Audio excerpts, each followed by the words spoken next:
Hi friends, నా videos కానీ మీకు నచ్చినట్టయితే please like and subscribe my channel. ఈరోజు మేఘ సందేశం సీరియల్లోని ఏమి జరుగుతుందంటే, అపూర్వ రత్నంని గగన్ వాళ్ళ ఇంటికి పంపిస్తుంది బొమ్మ వెతకడం కోసం. రత్నం ఇల్లు క్లీన్ చేస్తున్న నెపంతో అన్ని గదుల్లోకి దూరి అన్ని కబోర్డ్స్ ఓపెన్ చేసి బొమ్మ వెతుకుతూ ఉంటుంది. పూరి చూసి ఏంటి వెతుకుతున్నావు అనేసరికి మా పిల్లలకి బొమ్మలు వెతుకుతున్నాను అని చెప్పి అంటుంది. దానికి పూరి నమ్మేసి నేను వెతికిస్తానులే, నువ్వు పని చేయి అని అనేసి వెళ్ళిపోతుంది. మళ్ళీ వేరే రూమ్లో దూరి అలాగే వెతుకుతూ ఉండగా పూరి చూసి ఇదిగో బొమ్మ అని చెప్పి ఇస్తుంది. తను కబోర్డ్ డోర్ చూసి ఓపెన్ చేసి ఇలా వెనక్కి తిరిగేసరికి పూరి ఉండేసరికి తన షాక్తో ఉండిపోతుంది. బొమ్మ తీసుకుని చాలా థ్యాంక్స్ అమ్మగారు అంటుంది. తీరా చూస్తే ఆ కబోర్డ్ డోర్లోనే రత్నం వెతుకుతున్న బొమ్మ ఉంటుంది. అక్కడి నుంచి ఏమి చేయలేక బొమ్మ పట్టుకొని వెళ్ళిపోతుంది.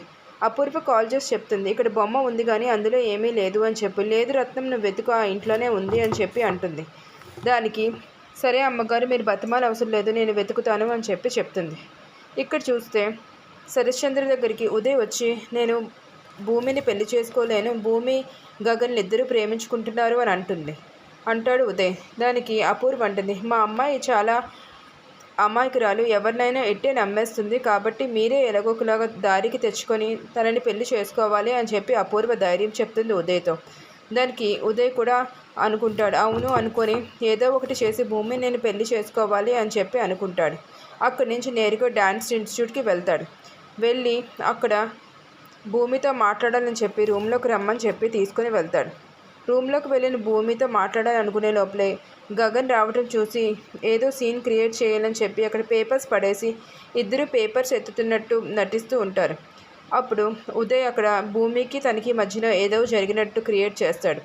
గగన్ డోర్ దగ్గర నుంచి చూసి ఏంటి వీడు ఇలా బిహేవ్ చేస్తున్నాడు అని అనుకుంటాడు. అప్పుడు ఉదయ్ మీకు డోర్ నాక్ చేసి రావాలని తెలీదా ఏంటి అని చెప్పి అక్కడి నుంచి వెళ్ళిపోతాడు. గగన్ నువ్వు ఎంచుకునే మనుషుల్ని మంచివాళ్ళు కాకపోతే నీ లైఫ్ స్పాయిల్ అవుతుంది అని అంటాడు. దానికి భూమికి అర్థం కాదు గగన్ ఎందుకు అలా మాట్లాడుతున్నాడు అని చెప్పి. తీరా చూస్తే అక్కడి నుంచి గగన్ కూడా వెళ్ళిపోతాడు. ఇంటికి వెళ్ళిన గగన్ చాలా విసురుగా పూరి ఫోన్ చూస్తూ నవ్వుతూ ఉండడం చూసి విసుగ్గా ఇక్కడి నుంచి వెళ్ళి చదువుకో అని తిడుతూ ఉంటాడు. వాళ్ళ అమ్మకు అర్థమవుతుంది ఏదో జరిగింది అని చెప్పి. ఎందుకు అలా ఉన్నావు అంటే నాకు ఫ్రస్ట్రేషన్గా ఉంది అమ్మ అని చెప్తాడు. భూమి నన్ను పెళ్లి చేసుకోలేదు బాగానే ఉంది, కానీ ఎంచుకునే మనిషి కూడా మంచివాడై ఉండాలి కదా, ఎవరిని పడితే వాళ్ళని ఎంచుకొని పెళ్లి చేసుకుని నరకం అనిపిస్తుంది అని చెప్పి అంటాడు శారదతో. దానికి శారద నువ్వు భూమి జీవితం ఏమవుతుందో అని ఆలోచిస్తూ బాధపడుతున్నావు కదా గగన్, నాకు తెలుస్తుంది, దాన్నే ఫ్రస్ట్రేషన్ అని అంటున్నా. నువ్వు ఇప్పటికీ భూమిని ప్రేమిస్తున్నావు అని అనేసరికి నేను భూమిని ప్రేమించట్లేదు, తన లైఫ్ అలా అవ్వడమే కరెక్ట్, నన్ను వదిలేసినందుకు అని చెప్పి అంటాడు. అలా అనుకు, నువ్వే బాధపడతావు తర్వాత అని చెప్పి అనుకుంటుంది మనసులో. ఇక్కడ చూస్తే చెర్రీ ఐరన్ చేసుకుంటూ ఉండగా అక్కడికి నక్షత్ర వచ్చి నేను ఐరన్ చేసుకునే టైంకి నువ్వు చేసుకుంటున్నావు చెర్రీ అని చెప్పి అనేసరికి అప్పుడే మీరా చూసి మన ఇంట్లో ఈ రూల్ లేకపోతే ఐరన్ రూల్ అందరూ బట్టలు ఎవరైనా చేయవచ్చు కదా అని అంటుంది. చెర్రీ దానికి నేను చేస్తానంటే మీరా ఒకసారిగా షాక్ గురవుతుంది. ఏంటి చెర్రీ దీని బట్టలు చేస్తాడు అని.